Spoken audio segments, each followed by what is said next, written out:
Olá para você, inscrito aqui no canal Pão do Advento. Voltamos para mais uma etapa, a sexta etapa dos nossos estudos da lição da Escola Sabatina, a sexta lição. E a lição dessa semana tem por título Motivação e Preparo para a Missão. Então nós vamos falar nessa lição sobre alguns episódios, né, os episódios que acontecem após a morte de Cristo, após a morte e ascensão de Jesus, né? Na verdade, após a morte, ressurreição e ascensão de Jesus.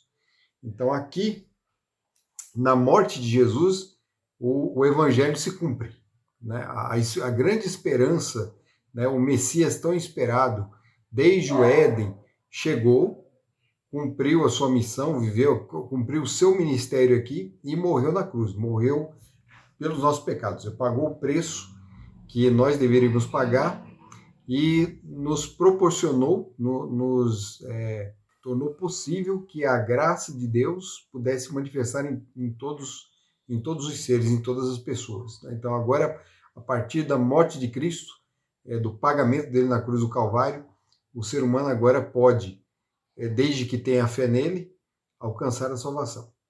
E assim como ele ressuscitou, né, ele saiu do túmulo, todos aqueles que aceitam Jesus como seu salvador pessoal também poderão ser ressuscitados. Então, a ressurreição é um outro assunto, mas ele faz parte do Evangelho, né? Ele está dentro do Evangelho aqui, então tudo aquilo que acontece com Jesus acontece também com seus discípulos, e a graça que ele alcança é a graça que é concedida aos discípulos. E agora os discípulos, porque nós estamos falando da missão, os discípulos têm a missão de levar o conhecimento dessa graça a todos aqueles que ainda não têm.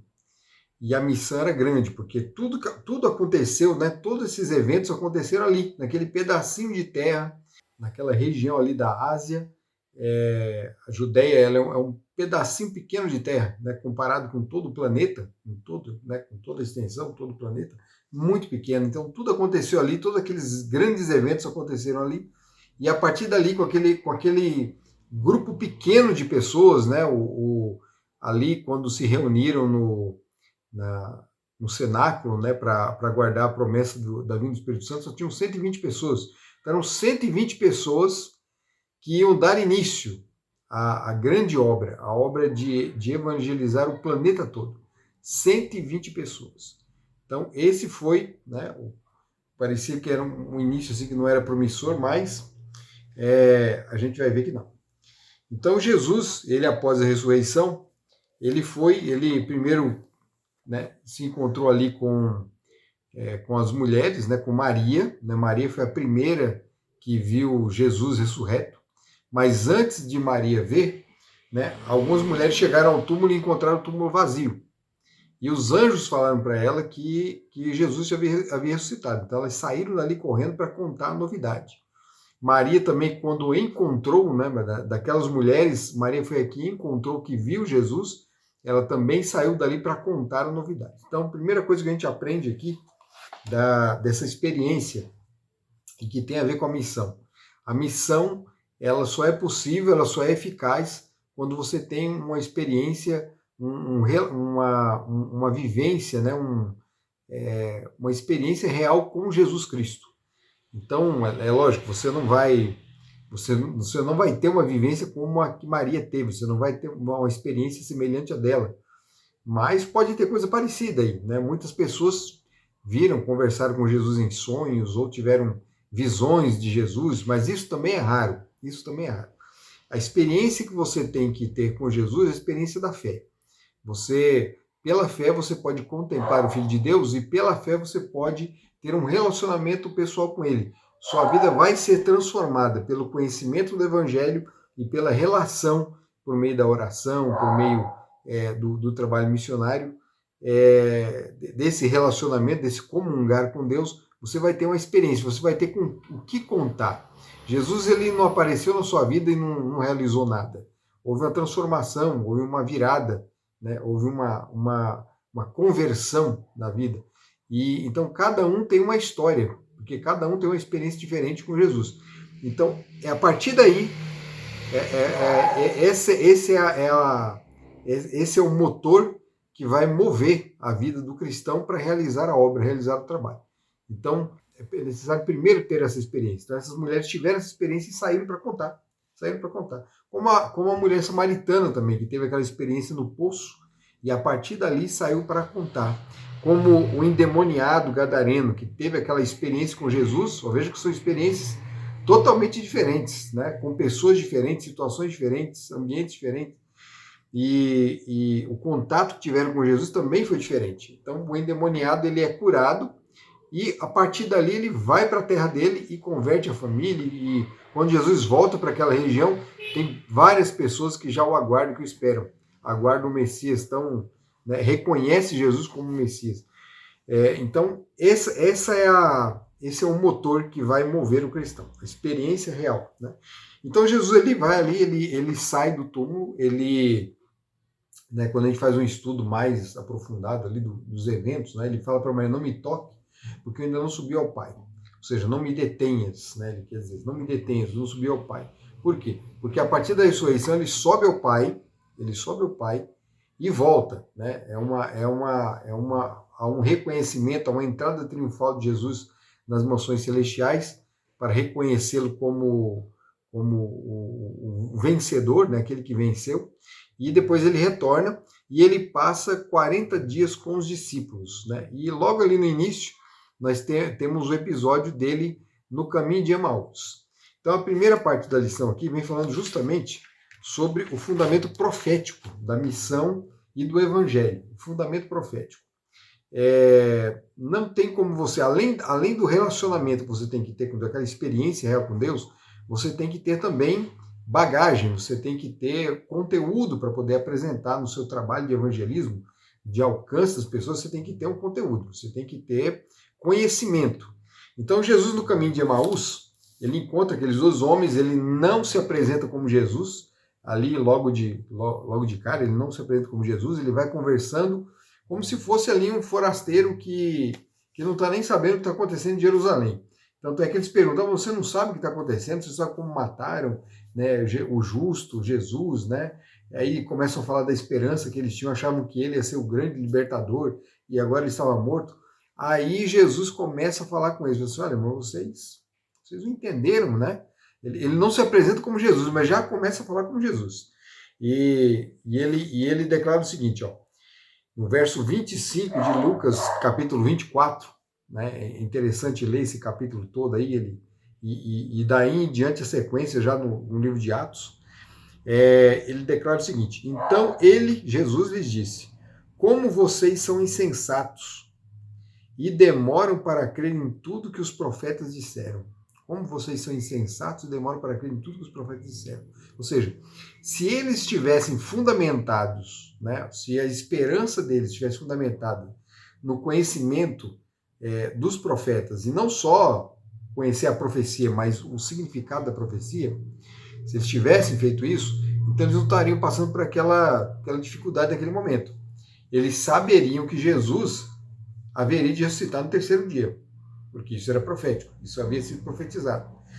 Então Jesus, no verso 26, fala assim, não é verdade que o Cristo tinha de sofrer e entrar na sua glória? Ele não tinha que sofrer, o Cristo não tinha que sofrer, o Messias prometido, está lá no livro de Isaías, o servo sofredor. Jesus tinha que sofrer. A primeira etapa do trabalho dele é o trabalho de sofrimento, de morte. A manifestação em glória dele é só no futuro, na sua segunda vinda. E o verso 27 vai dizer o seguinte, e começando por Moisés e todos os profetas, explicou-lhes o que constava a respeito dele em todas as escrituras. Então Jesus ali deu um curso bíblico para aqueles dois homens. Começando por Moisés, depois por todos os profetas. Explicou tudo. Né? E depois eles vão falar depois quando eles descobrem, né, quando Jesus se apresenta para eles como Jesus, né? Ou seja, eu ressuscitei, eu estou aqui. As profecias se cumpriram. Aí eles vão falar, nossa, você percebeu que conforme ele falava, o nosso coração ardia, né? Assim como Jesus, quando falava com eles, né, antes da morte, né, antes daquele grande acontecimento. Então agora eles tiveram a mesma experiência, mas não sabiam que era Jesus. Depois ficaram sabendo.